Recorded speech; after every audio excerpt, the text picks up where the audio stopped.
Terminal lucidity adalah fenomena membaiknya ingatan dan kesehatan seseorang secara tidak terduga sesaat sebelum meninggal.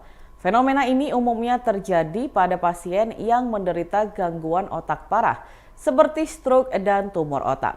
Mungkin Anda pernah mendengar atau bahkan menyaksikan sendiri seseorang yang terlihat sudah tidak berdaya atau dalam kondisi kritis tiba-tiba tampak sehat dan bersikap seakan-akan tidak pernah sakit.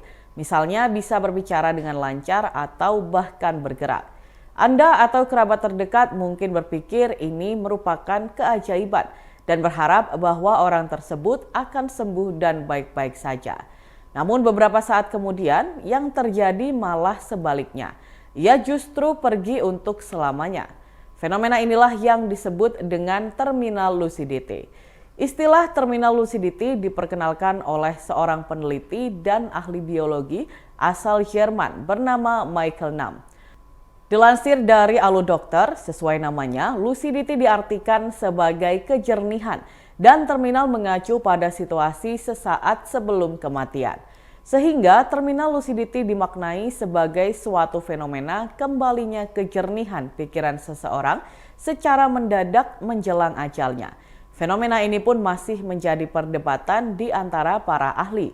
Banyak orang berpendapat bahwa terminal lucidity merupakan suatu anugerah yang diberikan oleh Sang Pencipta dan bisa dijadikan sebagai kesempatan bagi orang terdekat agar dapat menghabiskan waktu dengan orang yang dicintainya untuk terakhir kali.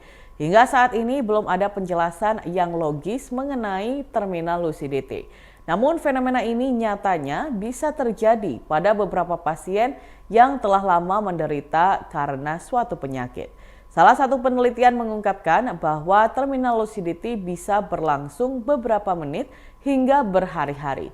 Meski situasi ini berlangsung hanya beberapa menit, pasien akan tetap mengatakan sesuatu yang bermakna dan bisa dimengerti dengan baik.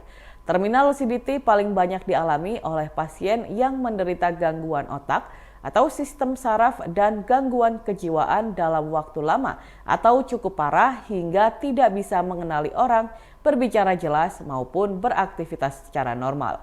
Beberapa penyakit tersebut seperti abses otak, tumor otak, stroke, meningitis, demensia, penyakit Alzheimer, hingga skizofrenia. Hingga saat ini terminal lucidity masih dipelajari lebih mendalam oleh para ahli. Namun hal yang pasti, tidak semua pasien yang menderita gangguan otak atau kejiwaan parah akan mengalami fenomena ini.